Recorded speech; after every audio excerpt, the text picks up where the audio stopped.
Okay, let's officially open the first ever webinar of our internationally educated nurses and midwives online leadership program. And I am Jenny Kagiwa. I will be your host, and I'm currently the head of Global. And it is with such pleasure and delight that I am welcoming you all. This is the first time that we are coming together, and I appreciate it's an online program. But as a starter, while we're waiting for the others to come in, let's give another minute or so. I ask you to have your mobile phones with you because for those who are not familiar with Mentimeter, this is an interactive way of doing our connections virtually. So the instruction is either you first go to the www.menti.com and enter the code 1128477. It's like Strictly Come Dancing. Or the easier way is to use the QR code. And you can see the hearts increasing there now, which indicates how many have really logged in. But as we are waiting for the others to come in, please get your phones, scan the QR code, and hopefully we will have the interaction through this. Because as you can appreciate, this is the very first time we're doing it. And with Mentimeter, it can be quite tricky for those who are not familiar with it, but it's quite user-friendly. So hopefully it will go through all your answers and we get to a point where we can make sure we capture that engagement with you through this medium. Yeah, absolutely. So as I've said, this is our first ever webinar, and we are going to work on our personality preferences and our Myers-Briggs type indicator results and how we can understand it and how it is applicable to our behavior and our work. And on the next slide, you will see we have a full packed program in the hour and a half. And so we start with a welcome, and we have our two special guests, Lucy Brown, our director of the Leadership Academy, and also Ariel, who will I have again another introduction for later. And then we will have I know you put out your questions on the Padlet and on the comments on module 1, and we hope that we can capture some of your questions and put it out to Ariel during the discussion. But at the same time, at the end, we will try to get the most asked questions to be put to Ariel just for further queries. So we go on the next slide, please. And as a welcome, I said, this is really a very good opportunity. I am an international nurse myself, and you know, when this was being put out in September, we talked to a lot of people in terms of what is needed for internationally educated nurses and midwives, and leadership development is one key thing for them to progress in their careers. So we want to start off with some warm-up questions just to get to know you a little bit better. So the first question is, so off to your phones, where are you dialing in from? And we will see how many would have got through. Gosh, we have more in London. Going up and up.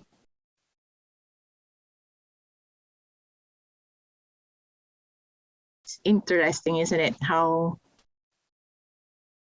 that spread. So we've got, of course, the 4 nations, Scotland, Northern Ireland, Wales, and of course, England, which is divided into regions. But we can see predominantly by region, we have from London and followed by Southeast, and then Wales, and 2 from faraway Scotland. And oh, Southeast has overtaken it. That's good. Thank you. that gives us an indicator of where you are at. And again, virtually, hopefully, you have a sense that the winner is Southeast England for 55 participants. Well done. Next slide, please. And in one word, how are you feeling today? Please type it up.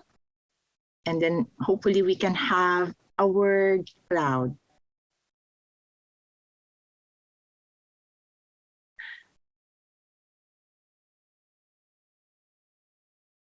Gosh, the words that come off, good, excited, and great. And so am I. I am so excited because, as I've said, this is the very first time we're doing it at such a scale.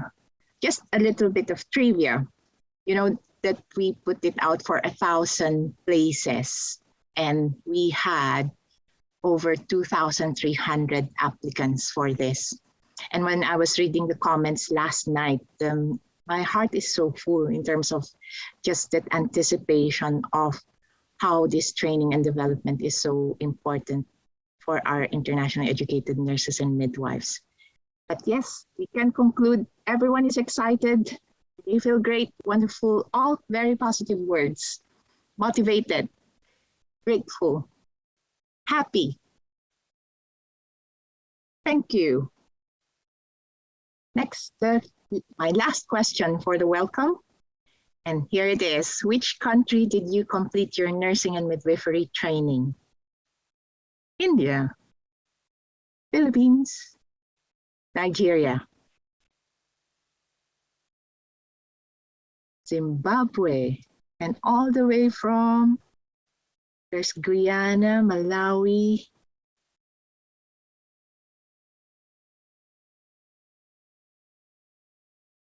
and if you know the stats for the Nursing and Midwifery Council, how many are actually in their register, and we will see that it reflects actually the numbers. We have the top 3 as Philippines, India, and Nigeria as our most internationally recruited nurses. And then it's followed by Zimbabwe and South Africa. But it's also good to see a spread of from the European countries. We have Portugal, Italy, Romania, and those are the ones in the top 5 of European nations. Can I see Spain? We have someone from Korea, and I've never heard of Anju as a country, but yes, St. Lucia, Korea. But welcome everyone in this webinar, and it's so good to see a spread of it. It's like Miss Universe. We have so many different countries where our nurses and midwives are coming from. Thank you for your participation in these first 3 questions. It's really very informative. And so we go to the next slide, please. And so I hand over to Lucy Brown, but a bit of an introduction for her. So she is our director of the Leadership Academy at FNF. And she started her training in Guy's and St. Thomas, and she specialized in pediatrics. And moving to Australia, she worked in the Royal Children's Hospital in Brisbane.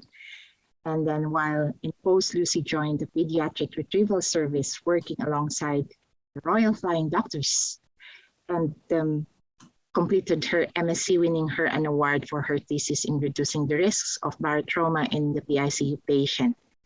And Lucy also joined BUPA in returning to the UK, working in numerous clinical leadership roles. And she designed and developed the leading clinical excellence program for BUPA, receiving a global award for her work. And as I've said, she's now our director of nursing, supporting, and she also went to work at Circle Health Group as director of nursing, supporting the NHS resilience work on the front line. And Lucy joined FNF in 2021 of June, and she has overall responsibility for the delivery of the educational work streams, including the Nightingale frontline service. So over to you, Lucy. We have Thank you. get to know Florence as a starter. Thank you very much, and thank you for such a warm welcome, Jenny. It's a pleasure to be here today and to welcome all the wonderful internationally educated nurses and midwives to the programme. And our first webinar, as Jenny said too. So while we get started, I wanted to kind of share a bit more about Florence and a bit of history of Florence. And I love this quote, which is, "When I am no longer even a memory, just a name, I hope my voice may permeate the great work of my life." And this is what we do at the Florence Nightingale Foundation. We're a legacy to Florence Nightingale herself to carry on the great work where she supported nurses and midwives across the globe, championing best practice, pioneering new ways of and innovating, and really was a blazer of trails, doing fantastic things. So we've got a bit of a quiz for you so you can get to know Florence a bit more and understand about who she was as an incredible nurse leader, amongst many other wonderful nurse leaders like Mary Seafall and many, many others. So I'm just going to go to the next slide, where we're going to have some questions for you. So get hot on that Mentimeter. We popped the link again into the chat if those of you who missed it. Oh, well done. Look at that. 6 off the mark there. Well done. Now I'm going to go for an extra bonus mark now. What's the relevance of the 12th of May? Does anybody know? If you pop it in the Q&A box, I would love to hear from you. So you obviously know your Florence knowledge already. It's very impressive, very impressive. I'm just going to go to the chat box and see if anyone can tell me what the relevance of the 12th of May is. Does anybody know? Well done. Anoop and Isaac, they're all coming in thick and fast. And Thelma, absolutely, it's International Nurses Day, where we all come together to celebrate our fantastic profession. And also we're very fortunate at the foundation. We have a wonderful, oh, look at those lovely emojis. We have a wonderful service held at the Westminster Abbey, which celebrates nurses and midwives, and 2,500 nurses and midwives come into Westminster Abbey on the 12th of May. Oh, well done. Back to our next question. Where was she born? So some for London, some for Rome, a few for Florence in Italy, Naples, Edinburgh. We'll give you a few minutes just to see what people's thoughts are. Really some good knowledge amongst the group. So absolutely, she was born in Florence in Italy, and that's where her namesake came from. And interestingly, a fascinating fact is her sister was born in Naples, so his name is Naples Nightingale. Very nice one. And actually shows that she was obviously born overseas, and actually I think this is where she started her love for supporting nurses from overseas. And she did an awful lot of work around the globe supporting obviously in the Crimea and beyond. Thank you very much. We'll go to the next slide there, but well done everyone. You did great, full marks so far. What was the institution that she founded? Anybody know?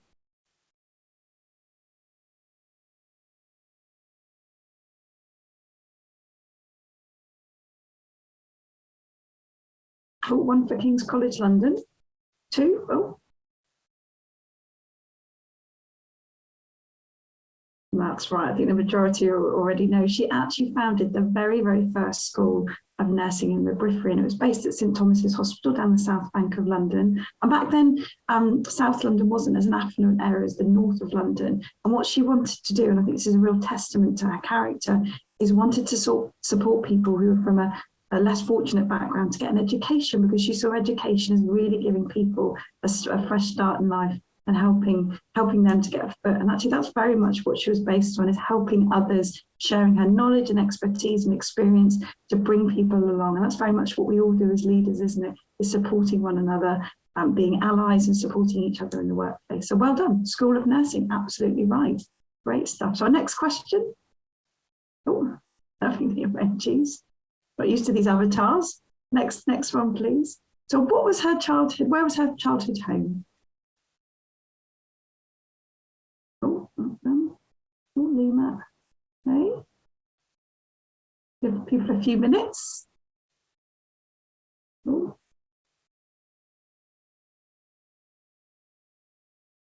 Bit of a trickier question, this one, to be fair. So it was actually Lea Hurst. So those are in the blue group, you're correct.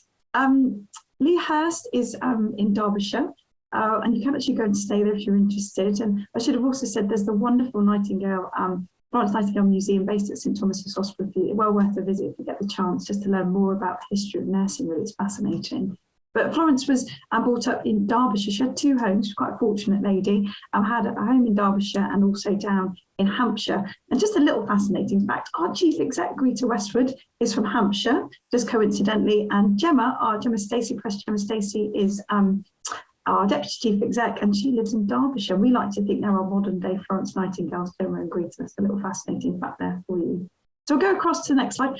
Well done, everybody. Absolutely fantastic effort on the results. We'll just move across. Next slide. I just wanted to share just a sentiment with you from Florence, really. And if you'll see at the top, there's the lamp that she's very much known for, the lady with the lamp. And every year, as I said earlier, we have a service at the Westminster Abbey in London to commemorate our fantastic profession and celebrate the great work of nurses and midwives around the globe. And this is the procession coming down the aisle. And if you'll notice, there's a lamp bearer carrying the lamp. And that's actually symbolises the expertise, experience and knowledge that we have as nurses and midwives, and how we should share that with the future generations. And we have an absolute duty, don't we, as leaders, to share that knowledge and bring that next generation of nurses along and midwives along with us.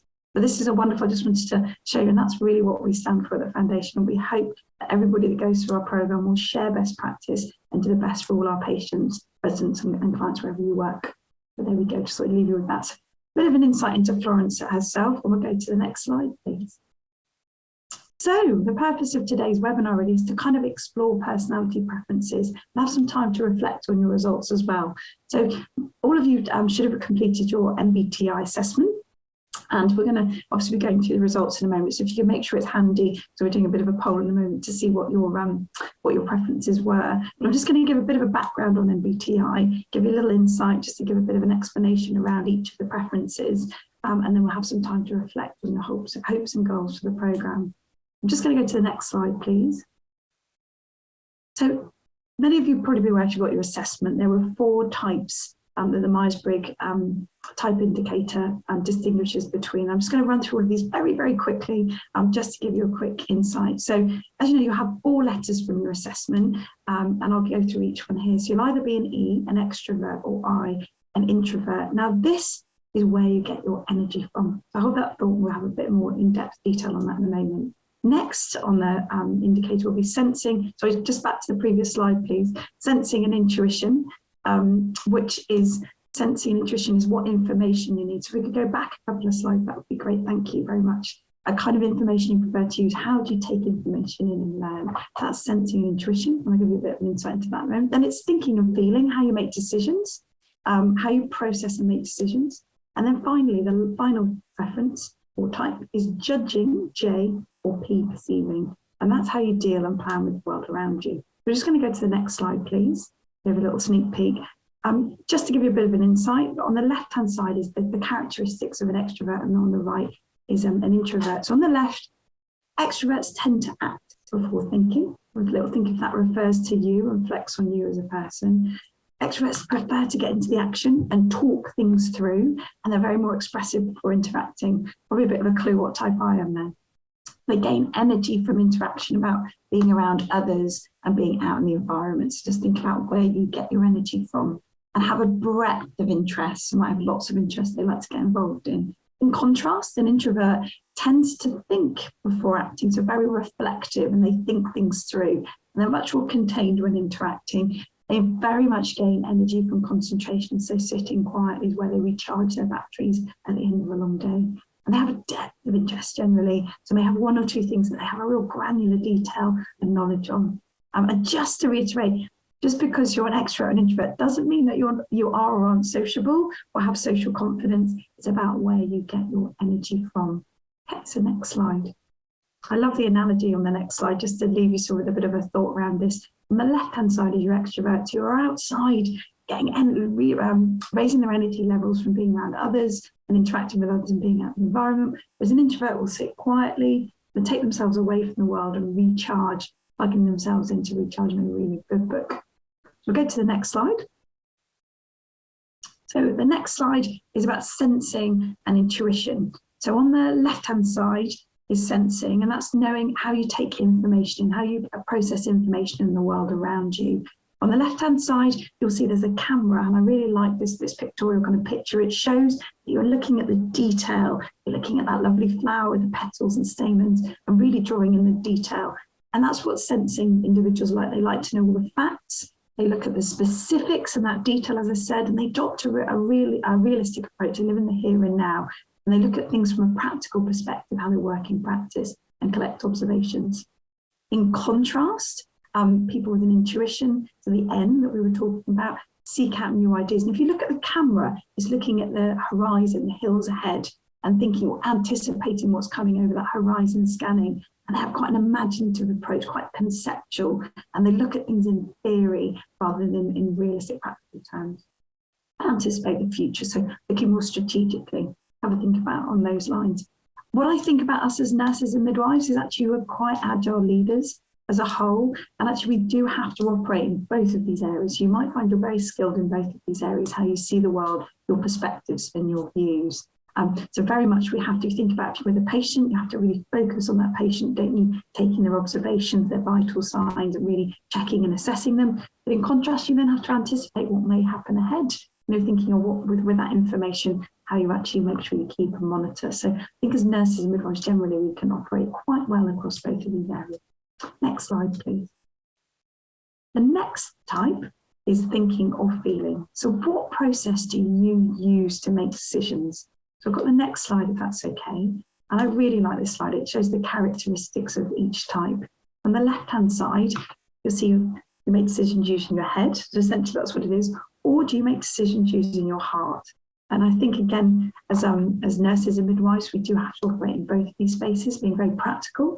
Perhaps in say a resus scenario where you have to think quickly, you don't have time to kind of be feeling, you have to act and take action. But in contrast with feeling, thinking about people's values. So I'm just going to run through those characteristics with you.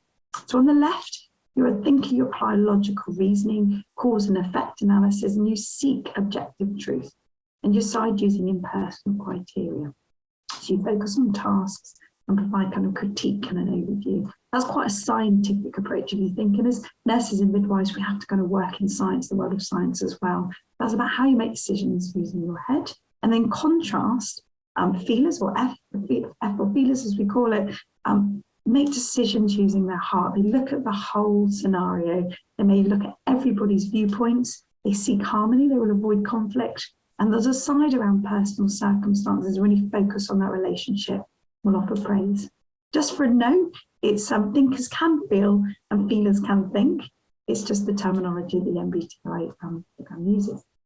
Next slide, please. The final type that we're going to go through today is judging and perceiving. So that's the J or the P of your assessment. And this is how you deal with the world around you, how you make decisions, how you plan. I'm just going to go to the next slide to give you a bit of an insight. So I love this characteristics here. On the left-hand side, this is kind of an image which relates kind of with judging, which is people who like to plan ahead. They like making decisions in a very controlled way. They like closure, usually completed finishes, and prefer to act within a structure. So someone who likes project plans and will always meet a deadline. Or obviously there'll be other factors, but just to be aware of that. In contrast, a P, as we call it, or perceiving, looks at a range of choices, and they'll pivot. They'll be quite agile in decision making. So they'll be flexible. They respond to emerging information. They love to go with the flow and be a bit spontaneous. It may well be a little bit last minute for deadlines, or certainly we'll get there at the last minute, maybe a little bit late, but they'd like to emerge to emerging information so they can make the best decisions possible with the information they have at that time. That's just a bit of insight. See if either of those resonate with you. Go to the next slide, please. That's an insight into MBTI, just a whistle-stop tour. And obviously you've had the programme to go through. You've got the module, and there's a video on there as well to go through. So you should have all completed your assessment, which I really hope you've got in front of you. So we're going to go to a poll now, and we'd love to just see what your results were. Obviously this is anonymous. We won't know, lots of ISF and ISFJ. Goodness, we'll give you a few minutes just to pop your results in there, because we thought it'd be interesting to see how nurses and midwives fare, actually. There are quite a lot of ISTJs, okay. We'll give you a few minutes.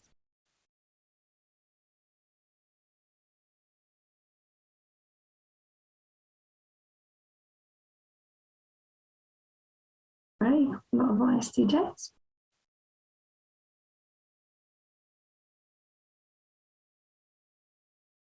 A few more, 350 is going to be a minute to pop your results in.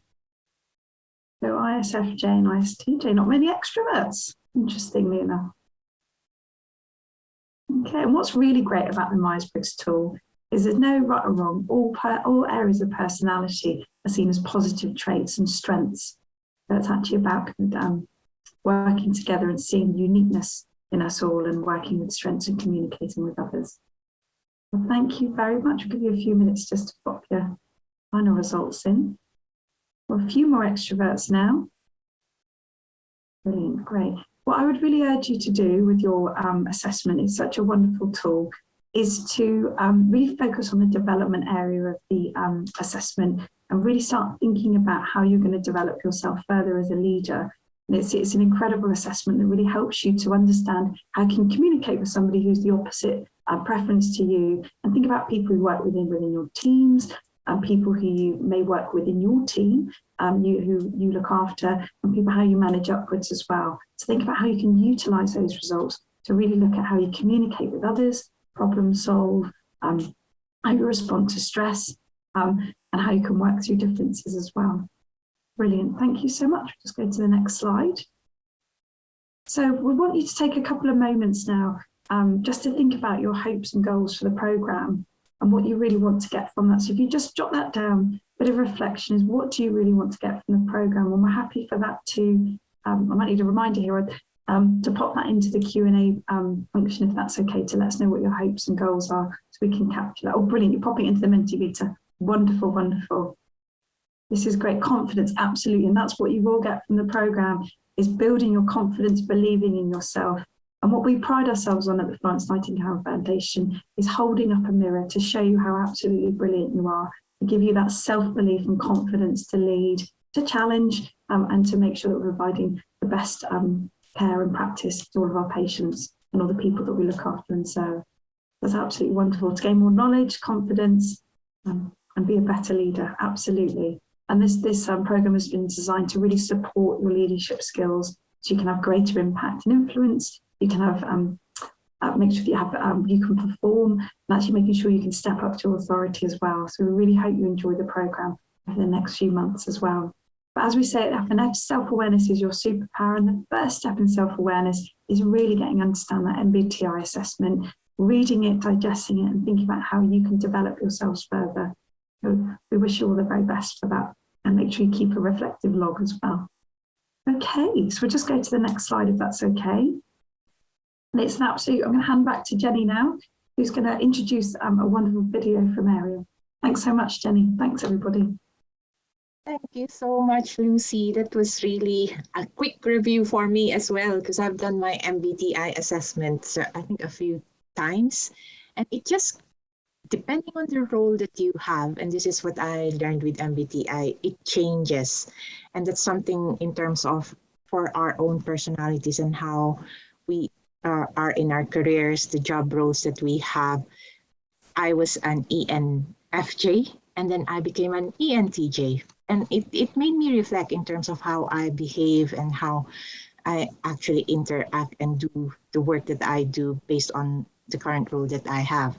So we have a very, very good video of Ariel Lanada. I will introduce him briefly.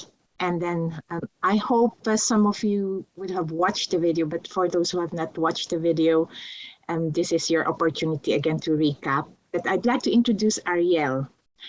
And he is a nurse and educator by profession. He was born and brought up in the Philippines, and he received his Bachelor of Science in Nursing from Central Philippine University as a government scholar. And he rose to a senior nursing position before being recruited by Oxford University Hospitals in 2002. He worked for many years as an adult intensive care nurse before being appointed as the Trust Nursing Lead for Adult Diabetes. And currently, Ariel is Divisional Lead for Practice Development and Education. He obtained his MSc in Nursing Education from Oxford Brookes University and is currently finishing his Doctor of Education. He is an associate lecturer at Brooks and an assistant professor of nursing at Central Philippine University. And his interests lie in education and personal development, community cohesion and integration, and diversity and inclusion. He is also the chair of the Oxford University Black Asian Minority Ethnic Staff Group. He's the chair of the Filipino community of Oxfordshire, president of the National Filipino Nurses Association UK, and he's involved in many community initiatives ranging from distribution of free hot lunches to NHS during the COVID-19 pandemic through organizing sports tournaments. So he is the recipient of and the winner of the BAME Nurse of the Year 2021 award, and he has received other leadership awards and commendations. So before we let Ariel talk, let us watch his video and let's ask, why is it entitled Now or Never? Let's play the video.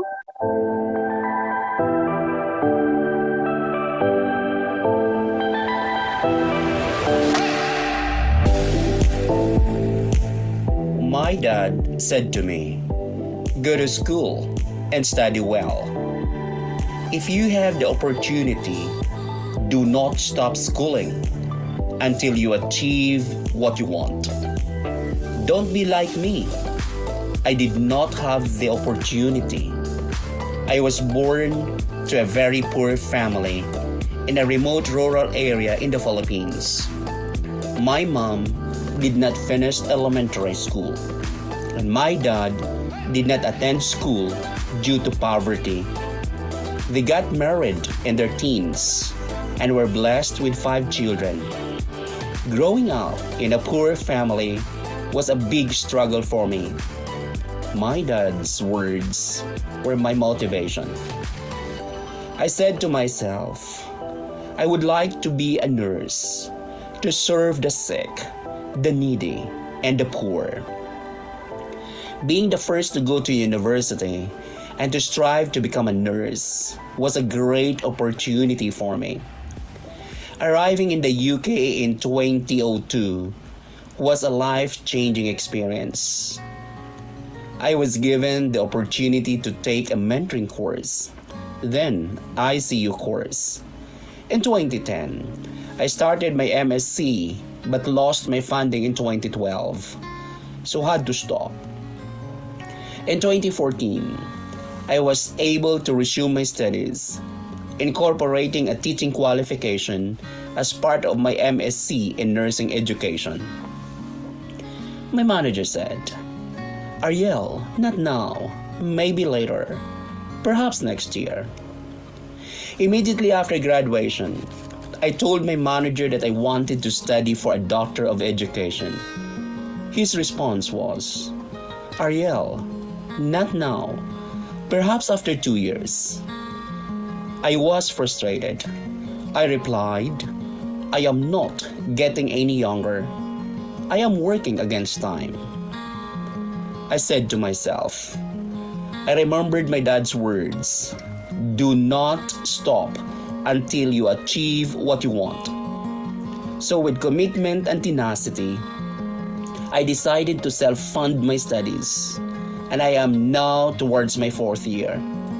I will be very proud to become a doctor, the son of someone who had never been to school. I say to all of you, seize the day. I choose now because later could be never. Someday, when I am old, I will happily say, I achieved what I wanted.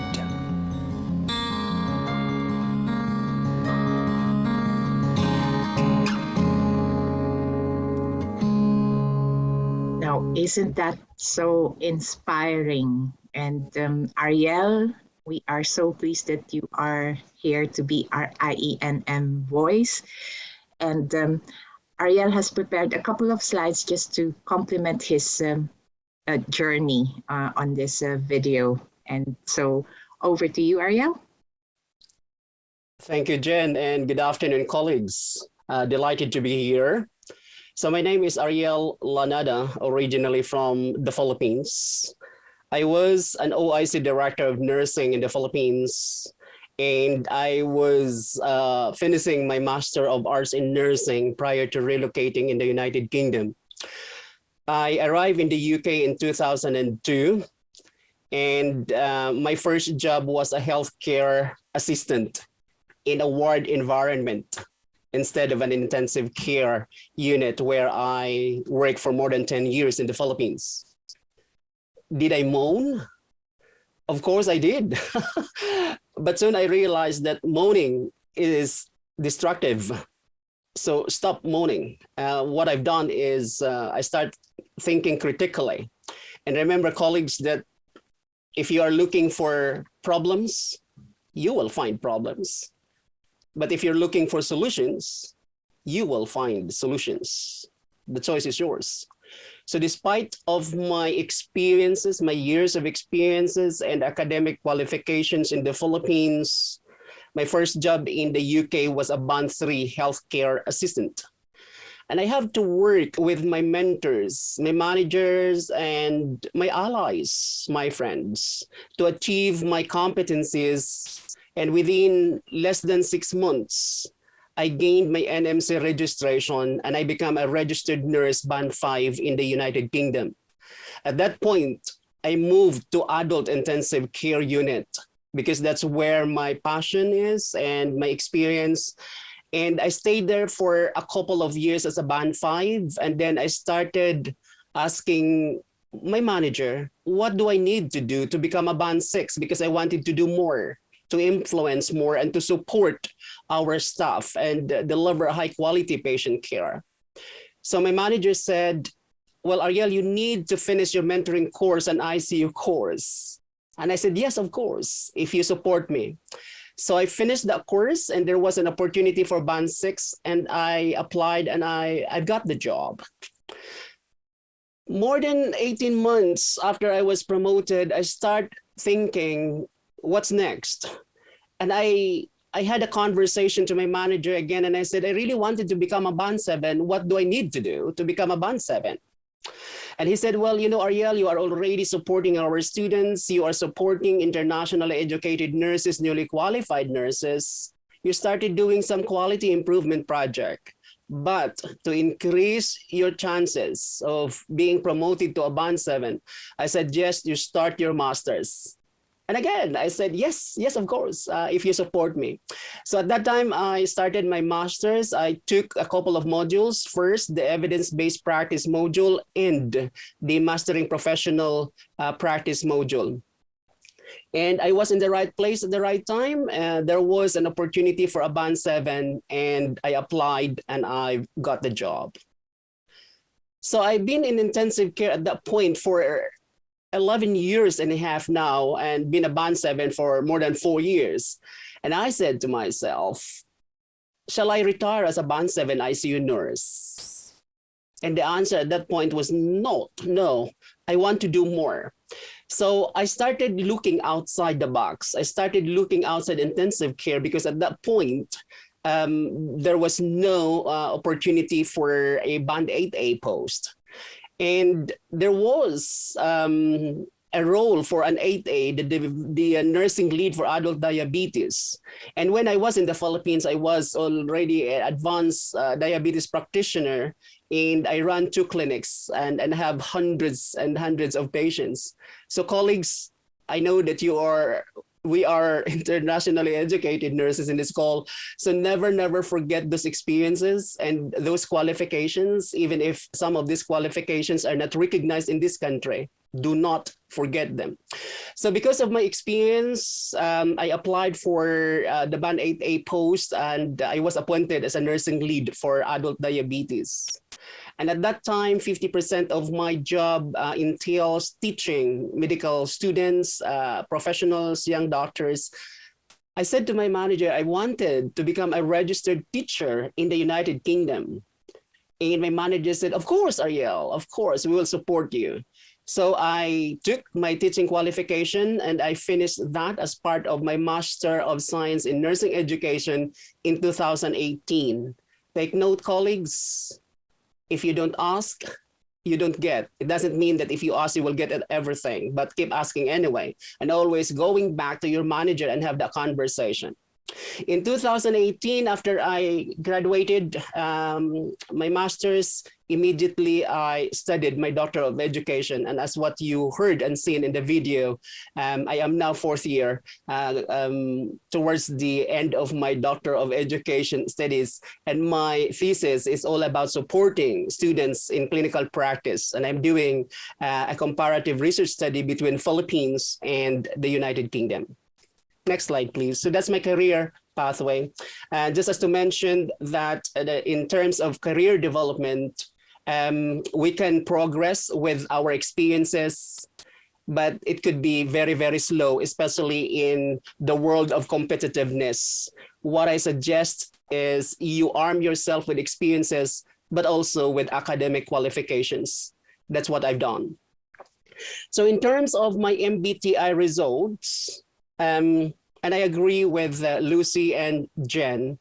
When we talk about personality types, we should always remind ourselves that we are like a box of crayons. Yes, there are different colors. We are all different. And there's no such thing as best personality type or better compared to the others. And like Jen, when I was a young leader, my MBTI was ENFJ. So I'm more of feelings. But we grow, we develop as we travel in our leadership journey. So I am now ENTF. Or J, sorry. So from feeling, I moved to T. So being an extrovert type of person, and always remember this is what I said, that we have our own paradigms. The way we look at realities is different from the others. What is most important here is the big R, respect, coexistence, yeah, that we are all here. And the most important thing for me is being open-minded. I value diversity. I love working with people. I love networking. So N, intuition, for me, I don't really dwell in the past. And this is what I say to my students and to my staff. I'm sharing with you that one broken dream is not the end of dreaming. And sometimes we should not look at the past with anger, nor look at the future with fear, but live our lives with awareness. Look at the present with sense of awareness. And always, you know, sometimes life could be overwhelming, but remember, the way to eat an elephant is not to swallow the whole elephant because it's too big. We can't swallow it. So instead, we slice it bit by bit. And one of my students said, well, Ariel, I don't eat elephant. Well, fair enough, I don't eat elephant. But if I use cake as an example, you don't swallow the whole cake. You slice it bit by bit. So thinking, when making decisions as professionals, private individuals, we should always be thinking of ethical decision-making process or processes. Always think of doing no harm. Think how to minimize harm and maximize benefits and do good to others. And what I do is I seek to understand, to be understood, and not just simply to jump into conclusion. Listen to understand, not to criticize and not to question. Ask people, and that's what I do, and I make informed decisions. J is judging. Strategies are good, but without operational plan and tactics, for me, strategy is dead. So I begin with an end in mind. And I don't know if you have read The 7 Habits of Highly Effective People by Dr. Stephen Covey. That is one of the 7 habits. If you have not read that book, I recommend the book. It's a very good self-help. So I always have plans, and that's what we do as nurses and midwives. We start with our assessment, and we cannot plan without assessment. We cannot intervene without planning, and we cannot, evaluate without the implementation. So that cyclical process involves judgment. And I value my followers. Remember this, colleagues, we cannot lead without followers. We cannot lead without followers. So I am a transformational leader, but I am also a transactional leader. So it depends on the people in front of me and the circumstances I am in. So thank you very much. So that's my career progression and the result of my MBTI. Thank you for listening. Thank you so much, Ariel. And just to say that Ariel became my friend because during the pandemic, I needed someone to help me with my interview for this national role at NHS England. And that's where I got connected. And he is such a good mentor. And he actually went through it with me because I haven't been interviewed for the last 10 years. And then here I come asking for help. And just to say I was successful in that interview because of his help. And you can see his personality shining through with how he has described his work ethic and the way he operates and behaves within the team, and his passion to continually learn and develop as a nurse leader. So the next part of our program is actually a conversation between Lucy and Ariel, again, in relation to our MBTI. So over to you, Lucy. Thank you. Thank you so much, Jen. And God, what a privilege to ask Ariel some questions and have a conversation. I feel very privileged, so thank you. Ariel, your video, your patient story, I know it's the second time I've watched it, but it's so, so inspiring and thought-provoking and so honest. And I think that's what I find most valuable. I'm sure people within the audience find that too. I'm sure they'll have some questions for you shortly. But what advice would you give to our internationally educated nurse and midwives on the programme and listening today? Thank you, Lucy. Willingness, tenacity, and resilience. These are my 3 ingredients for success. The willingness to ask for help and the willingness to accept help. Tenacity is the ability to keep going and don't give up easily. And resilience is the ability to recover when you stumble or you fall. I don't see them as failures, but I see them as opportunities for growth and development. So stand up, reflect, learn, and move on.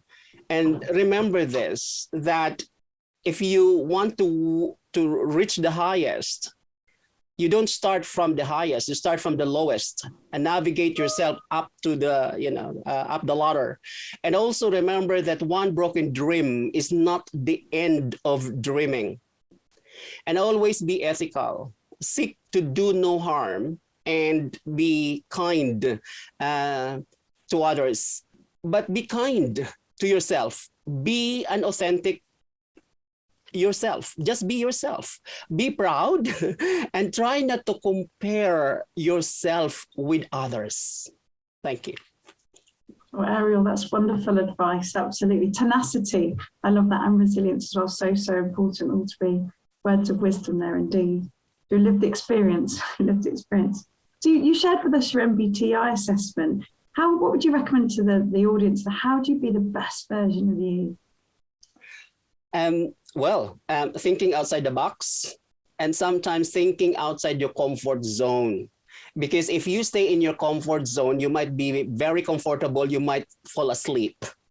So bearing in mind that what's next to the comfort zone is the fear zone. And sometimes people are scared to get out from their comfort zone. But be reassured that after the fear zone is the learning zone. And what comes after the learning zone is the growth zone.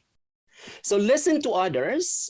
Bear in mind that there are 2 types of motivations. The external motivation refers to the external forces. your families and friends, educators, sometimes including your enemies, because you want to prove them wrong. So drive you to do more. But equally important type of motivation for me is the intrinsic motivation, the forces that comes from within you, and use that personality in your advantage. So as what I said earlier, seek to understand and accept that you are not perfect. Absolutely, and none of us are, and it's about that development, isn't it? Making sure you reflect and develop, as you said earlier, and make sure you recognize your strengths and celebrate them, but then recognizing when you don't know how to do something, you need the support of others as well, because we all have our strengths, don't we? Indeed. Thank you. Fantastic advice there, Ariel, as always. So you talked about resilience, didn't you, in your the advice you would give, those 3 key areas. So what do you do to maintain your energy and look after yourself, that self-care element, Ariel? Self-care is very important, and it's not selfish, it's self-care. And compassion fatigue is real. So please be reminded with that, colleagues, remember that we cannot serve from empty cup. We cannot serve from an empty cup. And sometimes we also we don't harvest at the moment we plant. So sometimes patience is also very important. So make sure that you look after yourself mentally and physically. You eat, you drink, you go to sleep, get out with friends, taking courses like this, surrounding yourselves with people who are motivated and inspired. Take a break. Take a break. Wow, wise words again. And interestingly, I did hear that quote was from Shiny Minds. Have you heard about the Shiny Minds app? It's something we launched. So our very own Professor Gemma Stacey launched the Shiny Minds app this morning on a webinar, and all of you on the course can have access to that. All of us nurses and midwives have access to that app, which is a really good app. And it's that's what they said this morning, that you can't, as nurses and midwives, we can't pour from an empty cup. So we need to look after ourselves and find things that give us energy. I guess back to that MBTI as well, finding things that give you energy and lift you back up. Thank you so much, Ariel. Thank you. So interesting enough, I know there's been a lot of work done on privilege and allyship, and something I feel very passionate about. And I think that you use your privilege to lift others up. How do you find your allies, Ariel, from your experiences from working within the UK all these years? I have a lot of allies. Allies are important in our lives. No man is an island, meaning we cannot exist alone. We need people. And where I am now and what I have achieved are the products of the support from my friends, but also from my allies. It's exactly the same as how do you find your lover? How do you find your best friend? The simplest way, of course, is to get out. Go out there, talk to people. Do not just sit down and wait for people to approach you. Be proactive, take the lead, and have a conversation with people, and be sensitive of the cues that you encounter. And as I said, try to be an ally yourself to other people. Start by helping others, because that is also where I draw my energy from. And I believe that once I help one person, I'm not only helping that person, but I am also helping his or her families and friends and the community that he or she is supporting. So it's all about that being human. That human nature, that we need each other, and no one really should feel alone. Absolutely. Oh, that's such a lovely thing to say. And interestingly enough, isn't it, the power of the network is supporting one another. And I know the team have pulled together a forum on the learning management system for you all to connect regionally within your team, so you can connect with like-minded individuals who can support you, be there as a sounding board, both personally and professionally. So I would really urge you to get involved in the forum and put yourselves together in groups. I know the team have been working hard to make that happen.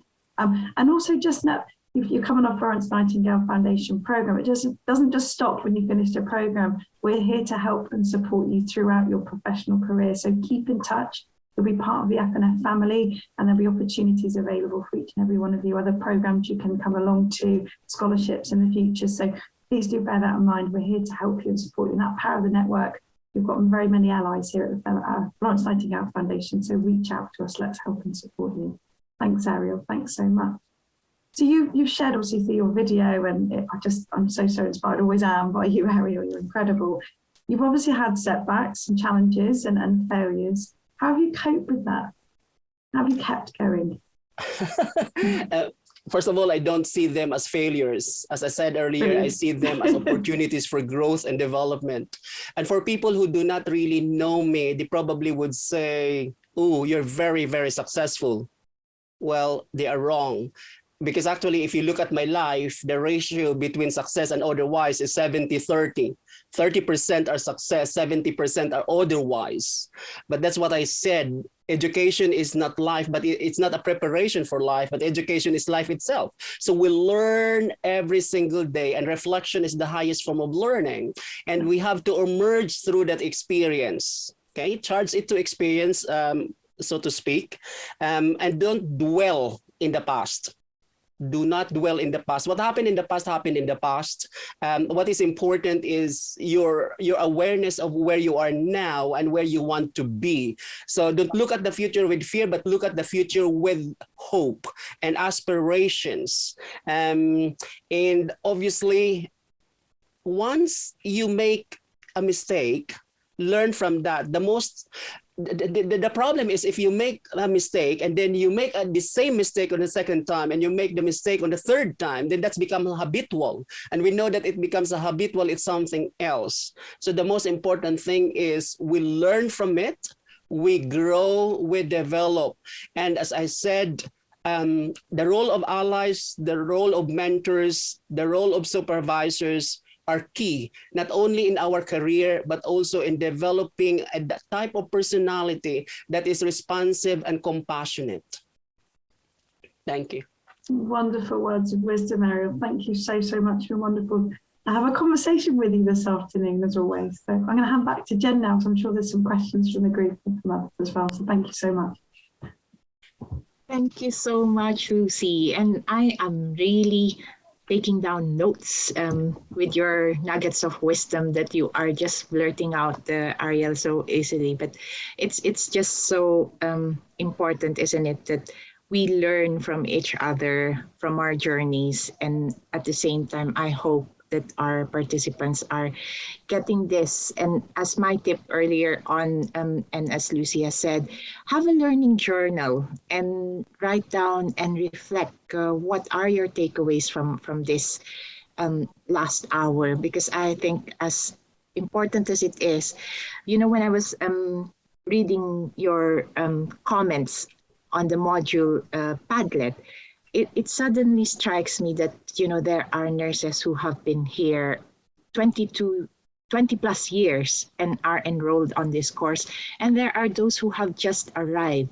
And we all have different journeys as such. But it is important in terms of that allyship and how we get to a point where we find those that can support us so that our journey can be a little bit better. And that is so important. So Orion has actually come up with themes from the audience and from the Padlet that we've got. I'll just bring it up because I think there are some, although Ariel has answered some of the questions, there are some more that I'd want to tease out.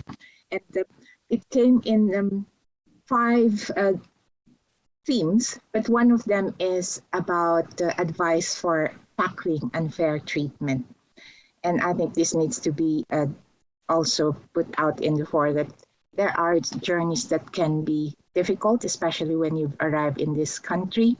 And the question here is, when you are facing unfair treatment at work, what mindset helped you and how can we apply this? Over to you, Ariel. Thank you, Jen. Racism exists, unjust treatment exists, unfortunately.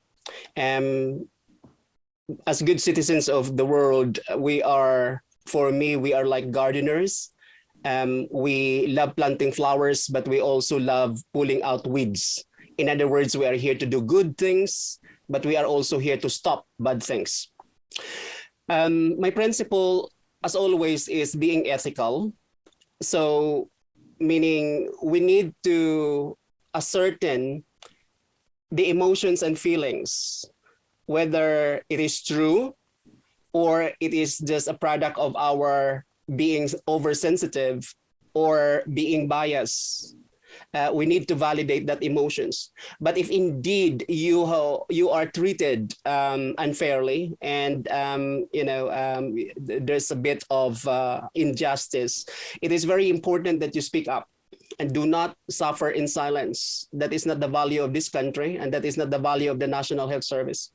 And it's very important for you to feel that you are not alone. That is why we have organizations.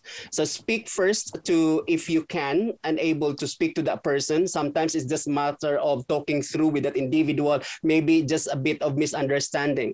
But if you're not comfortable, I suggest to speak to your manager, to your HR, to your labor union. So we have the Royal College of Nursing, the Unison. We have also, I believe, 28 international nurses and midwife diaspora. We have different organizations, and I am one of the presidents of this organization. Speak to us, and also every nations, every country is represented by their embassy. So don't forget that your embassy also, they have the mandate from their government to look after, from your government, to look after the welfare of their citizens. And the United Kingdom have the legal and ethical obligation to safeguard and look after our own welfare. I mean, in a way, maybe I am lucky because I did not experience unjust treatment or unfair treatment.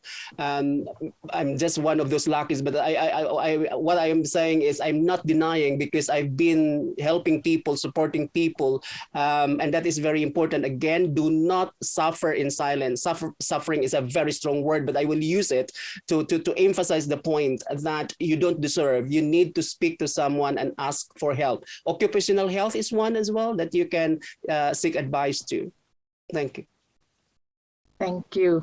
And I think that's so important, that speaking up aspect. And I can resonate with that, because when you first arrive in a country, everything's new. You're new to the system, you're new to everything. And part of that is gaining that confidence to be able to say if things are not right, if things are not working out for you. You have to find that ally, again, that support, that if you're not able to do it on your own. And I think Rai has just put on there the speak up, freedom to speak up as another medium. But there are avenues that we can go through. You don't have to suffer alone. And that is so key as a learning, as international nurses who are in this journey. Again, you need your line manager to support you. Sometimes they are the ones who make or break that opportunity, isn't it? That like, look at Ariel, he wants to go on a course, but maybe later, but he persists. And that is a testament to his resilience. And I think that's so important. The other one from our chat was to do with how can I make use of my home country degree, postgraduate studies, and because they are not always recognized in the country. Could you elaborate more on that? I think you've talked about a few key points during your journey, but give some handy tips in terms of how they can progress, because there's the ENIC as well, the accreditation that needs to happen, and you're more of the expert on that. Thank you, Jen. So NARIC is the accrediting agency that operates in the United Kingdom. And sadly, there are countries whose degree program are not accredited in the United Kingdom. So my advice to you is first thing is to have a conversation with your direct line manager. They should know, and or your clinical practice educators, or sometimes they're called as PDN or practice development nurses. There are ways, there are universities actually that will accept you. There are also universities that will require you to do a kind of a top-up module for you to gain a degree in the UK. So we've done that in our trust. This needs to be looked at on a case-to-case basis. So that is why country per country. If you want your qualification be assessed, you can contact the NARIC directly. I believe there is a fee that you have to pay, but if you have a conversation with your manager, sometimes they have a small budget that they can use, because it is not only for your own benefit, but also for the benefit of the service, and of course the patients will benefit from this. So yes, have that conversation with your manager. There are lots of questions on the chat box, but as a follow-up as well, there's one who was asking, when you were rising among the ranks, were there colleagues who were not happy since you had your nursing education in another country and not here from the UK? And if yes, how did you deal with it? Well, you have to accept the reality that you could never please everyone. And that is the sad reality. The most important thing is it's your life, it's your future. And try, I know it's easy for me to say, but try not to get affected by what people say. What matters is how you feel. Yeah, and what matters is you have your own direction, you achieve your own goal. Remember what happened with Barack Obama and Hillary Clinton? They ran for president and Barack Obama won the presidency. And what happened next is he invited Hillary Clinton to be his foreign secretary. So he brought his so-called enemy, if you like, or opponents at the heart of his administration. So that's what I do. It's all about winning the hearts and minds of people rather than seeing them as your opponents, because they are not. So try to win their hearts and minds. But if you can't, then don't waste your time. Just get on, carry on. As I said, it is your life. Remain professional and always think ethical. To do no harm, but to maximize good. Maintain that professional relationship, you know, and try to be kind to people who are your friends and people who are not. Thank you. I think that's a very wise advice. And then here's another one from Catherine. I'm interested to hear how you would normally react when you first encounter a crisis at work or a barrier at the current goal, and how would you go from there? Yes, so every day is different. First of all, you need to have a very good grounding in terms of self-assessment. SWOT analysis is very simple but very effective. You know your strengths, you know your weaknesses, you know what are your opportunities and what are the threats. Now, I always go back to this notion of not suffering alone. You need to have a conversation. This is dependent on the nature of the issue, of course. But first thing first is you need to have that private conversation with that person involved, and try to solve it in your own capacity. But if not, always remember that you have a lot of support around you. You have your manager, the educators, the HR. Again, we have the union. We have this freedom to speak up, and also, you know, when I was young, I was also quite sensitive. Sometimes when we grow, we try to remember that we are all different, and that sometimes other people could appear like very frank, for example. So we need to examine our own emotions and feelings in order to understand other people's feelings and emotions. But if indeed they cross the line, then you have to confront and stop that. Again, if you cannot do that yourself, you need to seek help. Thank you. There are so many other questions, and I think I will invite Ariel to look through them because we don't have enough time. And I hope I am doing justice in trying to sort out and get the themes at the same time host this. But another common question is, how can they apply for MSc in nursing here in the UK? Okay. So if we step back a little bit, to finish the full master's, you need 180 credits on a level 7. Please do not study on level 5 or level 6 because you don't get a credit. You get the experience though and the skills there and the knowledge, of course, level 7. So one single module will give you 20 credits. A double module will give you 40 credits. And a PG cert or postgraduate certificate will give you 60 credits, yeah? And 120 will give you the postgraduate diploma, and then you will finish the full master's, which is 180 credits. Now there's, in education, we have the so-called TNA or training needs analysis. It is very important that you have the conversation again with your manager, what you want to achieve, and that must be related to the service. Not only your own objective, but must be aligned to the objective and priorities of the service. Yeah, and then once it is agreed that it will help you improve your patient care as well as supporting others, then your manager will put forward for funding. And if you are asking for funding, access for funding, there are a lot of funding. Every year, Health Education England is giving every trust money for funding. You know, my teaching qualification was paid and my master's was paid through Health Education England funding. Apprenticeship levy, there's massive amount of money there. Every organization is given, I think, 1% of the tax that paid by the employees. So, for example, our organization, I think we received more than £3 million from the levy. So there's a lot of courses there. There's also charitable funds available. So there's a lot of sources. Remember what I said earlier? Ask, because if you don't ask, you don't get it. But just, you know, don't get me wrong. It doesn't mean that if you ask, you get everything. There are cases. So have that conversation with your manager. Demonstrate that you really wanted to develop and grow, and you will bring that back, the knowledge, the skills, and the expertise back into the clinical practice. Thank you. One last two questions before we end this webinar.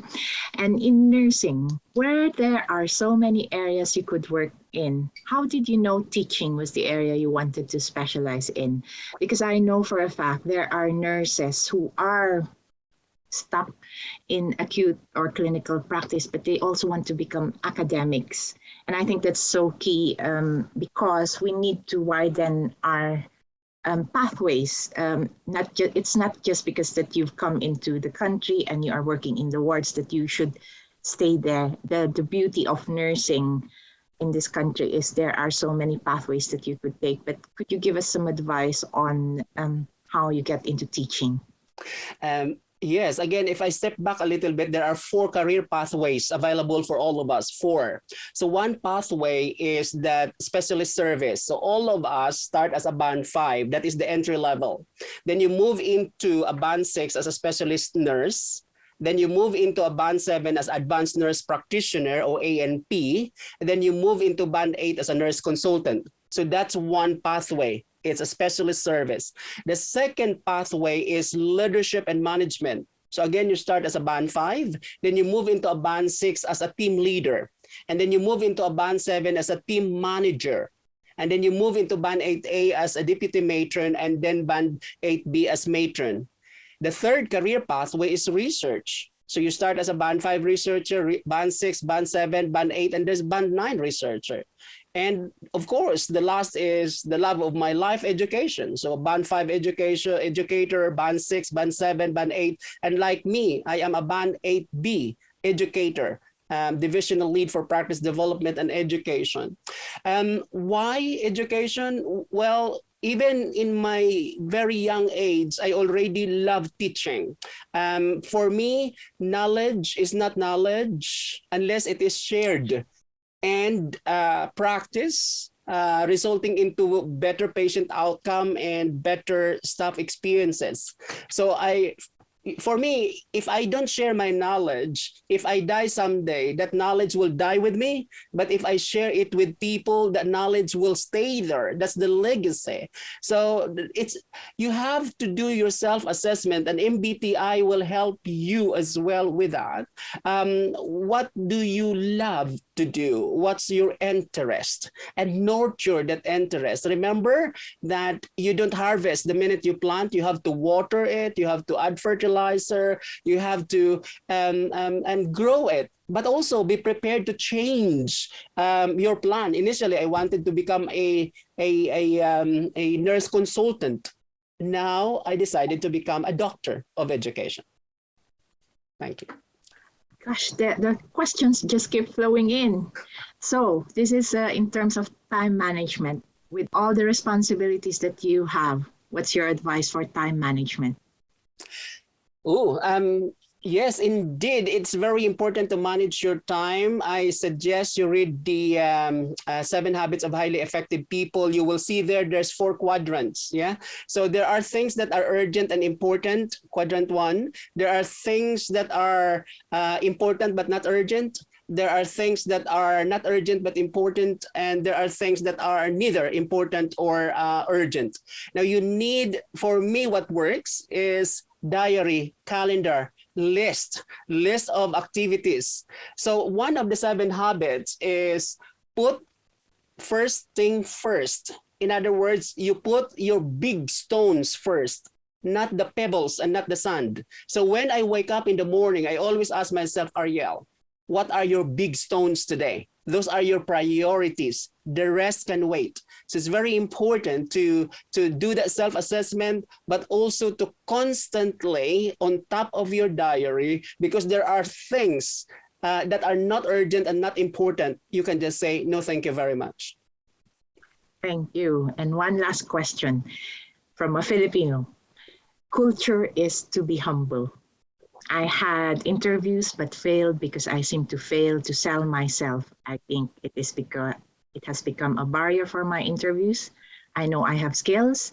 I get many compliments by colleagues, but should I be promoted, that I should be promoted, but I don't get it. And it affects my motivation really. How do we excel in interviews?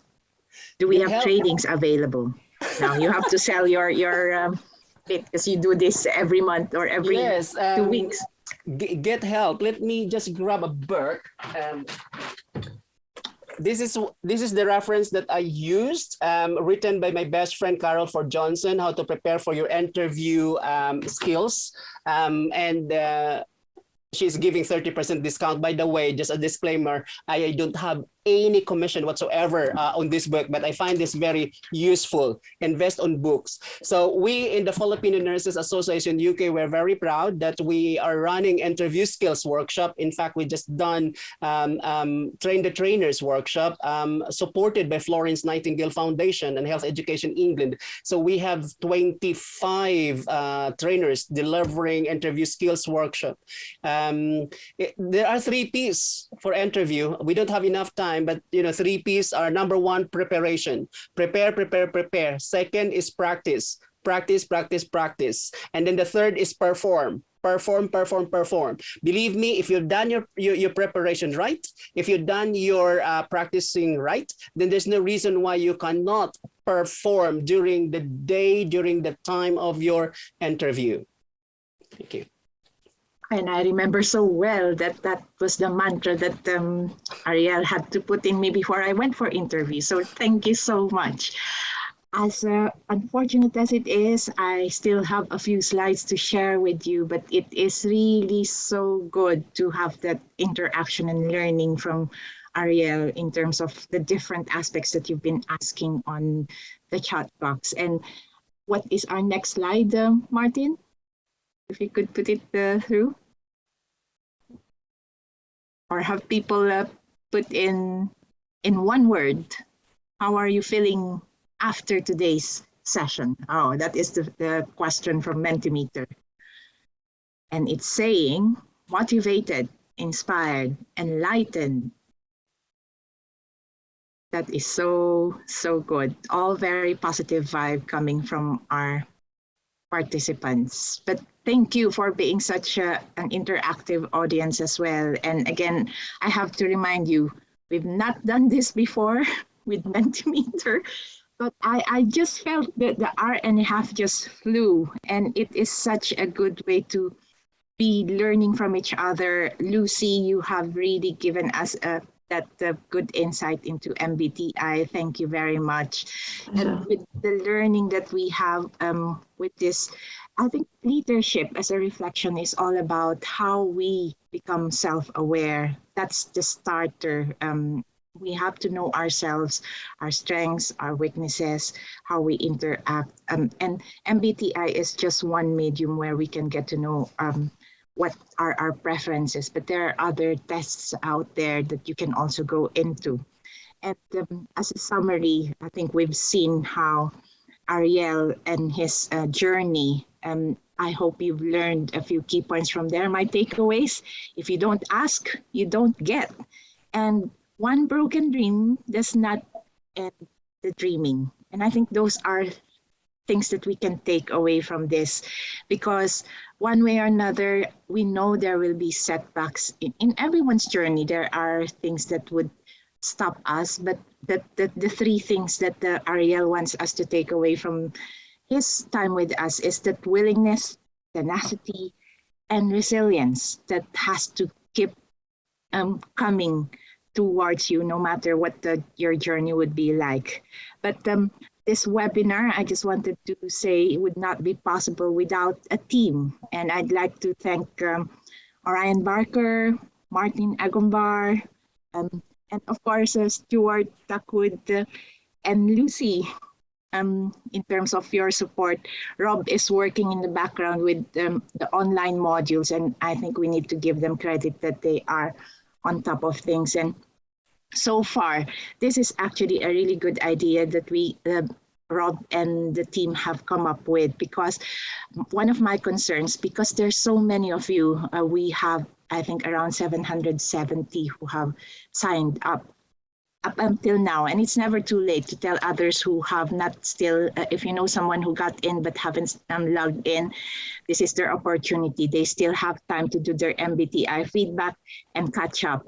But the other thing that we wanted to make this possible in terms of getting connected is, if you want to sign up and form a network within your region, Orion will be sending this to you tomorrow, in the next few weeks, in the next couple of weeks, or in the next week, because there's this permission that we have to ask from you if you want your details out there and you want to work and connect with a region or some people who are already taking the course within your trust, because we believe that that journey has to be shared, and you can really take part and learn more from others if they are in that same journey with you. And we will also remind you that this webinar has been recorded, so that for people who are probably doing a clinical shift or who were not able to make today, you can again go back to this recording.